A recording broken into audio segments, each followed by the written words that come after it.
তো hello guys, তো আজকে আমার 100 দিন ব্লগিং চ্যালেঞ্জের ডে 4। তো আজকে বাংলায় ভিডিও বানাচ্ছি, কেন কি হিন্দিতে বলতে কিছু প্রবলেম হচ্ছিল, তো সেই জন্য আর ভিডিও হিন্দিতে আর হবে না, আজকের থেকে বাংলাতে ব্লগ বানাবো। তো মেন টপিকে আসা যাক। তো আজকের ব্লগিংয়ে আজকে দেখাবো আপনাদেরকে যে আমাদের এখানে বিলে জল হয়েছে, জলে প্রচুর মাছ হয়েছে। তো বৃষ্টিতে পুরো বিল ঠিল ডুবে গিয়েছিলো, তো এখানে প্রচুর মাছ এসছে। আমাদের এখানে বিল আছে একটা, মেদির বিল, ওখান থেকে মাছ এসছে। তো আমরা ওই মাছটা কীভাবে ধরবো সেইটাই দেখাবো আজকে, যে আমরা ওই মাছটা ধরার জন্য কী কী তৈরি করেছি।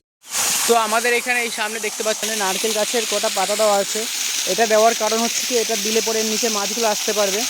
আর এখান থেকে আমরা একটা মোটর সেট করেছি। এই মোটরটা সেট করার কারণ কেন কি, এখান থেকে জল আসবে।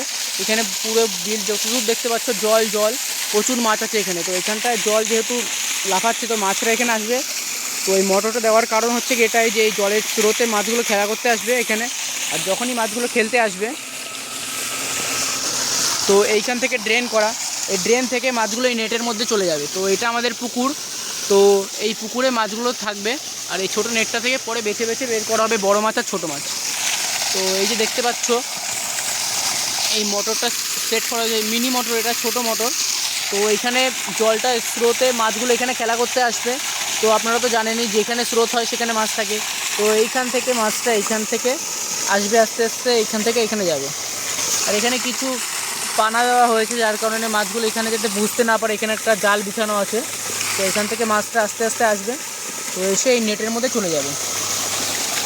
তো তারপরে এই নেট থেকে মাছগুলো বেছে আমরা আলাদা করে পুকুরে ছাড়ব। তো আজকের জন্য এইটুকুই। তো নেক্সট দিন আমি দেখাবো যে নেটে কী কী মাছ পড়লো, কটা মাছ হলো, কতটা মাছ হলো। তো কালকের দেখা যাবে সেটা। তো আজকের জন্য বাই বাই।